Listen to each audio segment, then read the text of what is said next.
you know you're not in the category. So same thing. People are always telling you what you need to do, and no one's telling them what they need to do. Go to hell. That's exactly right. So, examples of gaslighting. I'll start again in case the video got cut off. You have been married for 6 to 10 years or what have you. Your husband or partner starts behaving in a way that makes you feel like you're feeble-minded or incompetent, or that there's something wrong with you. Did you forget to turn off the stove? No, I'm pretty sure I turned off the stove, says the wife, you, or what have you. Are you sure? I don't think so. You left it on.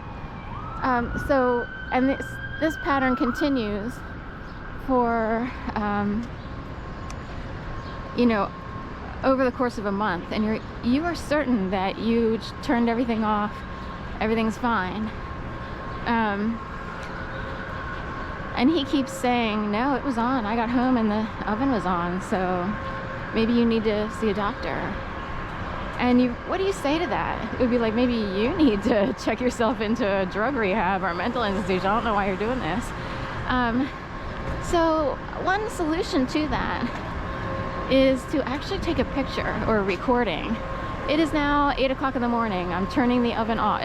It sounds like a lot of work, and no one should have to live this way. But make a recording. I turned off the oven. Now I closed the refrigerator door. What's going on here? Bike stand in the driveway? Or they just created a new thing. So anyway, point being, you have to document everything, because the people who for some reason all of a sudden decide you have to go to the crazy ward are trying to, that's gaslighting. That's what gaslighting means. Did you not flush the toilet or turn off the oven? I know I did. I don't think so, you didn't. I'm certain I did. You didn't, so you might need to go to a mental institution. Can you imagine that? That's in the realm of the worst case scenario gaslighters. I've actually met someone like this. And it's like, can you imagine someone saying to you stuff all the time that's completely opposite of who you are? Can you imagine that? And you're like, I didn't do anything wrong. I know I'm, as, perfect as you can be, or whatever, you're normal. And someone wants to make you look like, and they keep saying, well, you need to go, you need to do this. They are actually murderous gaslighters. So and that's one of the reasons, luckily I'm not in the same state where that person lives, but that's why I do this. So, yeah.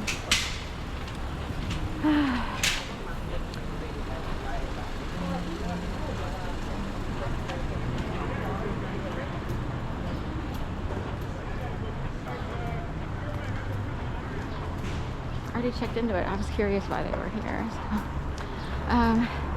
Anyway, but that's it. That's the gaslighting, as bad as it can get. Someone who's actually really bad and potentially murderous, even rapist. It's hard to explain.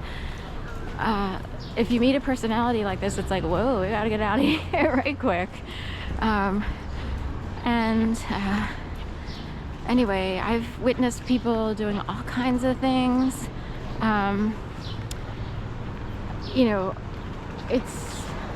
Anyway, whatever started in 2011 brought in the worst of the worst in terms of actually being very disturbed people who try to make innocent, quiet, nice people who are just trying to live their lives, trying to turn them into people who are raging on the streets, feeling provoked, this, that, and the other, and so forth and so on.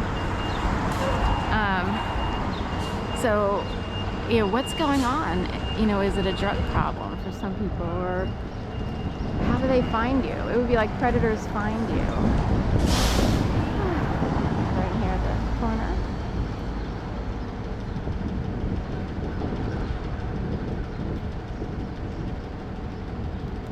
They're almost done with Chubb.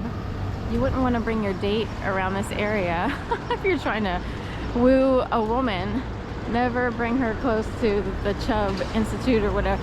I don't know know who would actually call, you know, it's immature to name an entire group chub, because I don't care, acronyms or not, it's what kind of idiot went with chub?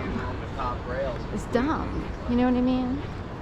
So, but I do know that gaslighters and people who need to constantly harm and chip away at certain types of people will use chub in their orchestrated setups and staged events. So if you wind up with, you know, meeting a friend or a potential partner, what have you, and that person needs to bring you by here too much, or they're able to have you notice the word chub, which is on the other side here of this building, then he or she is not a keeper. That's it. We also have Chubby Chicks, a new little eatery restaurant.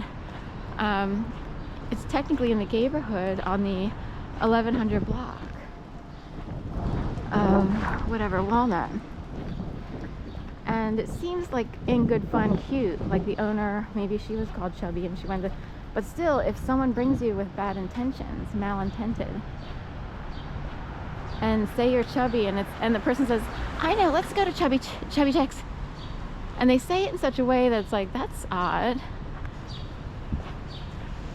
it can be very hurtful. And I have no idea why people are doing this.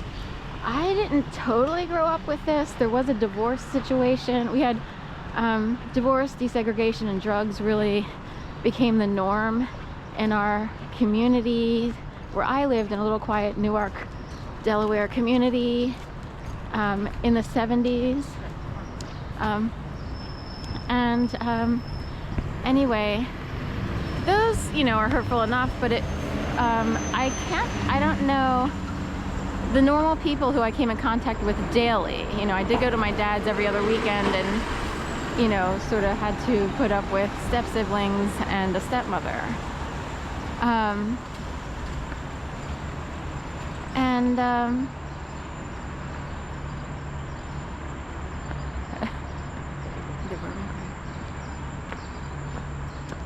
Anyway, but in general, people behave fairly normally. You have your situations where you're in school and kids are a little, you know, everybody has their issues, but no one directly came out and did stuff that I see, witness, and have experienced today. Although my stepmother might have. She said a few things here along the way,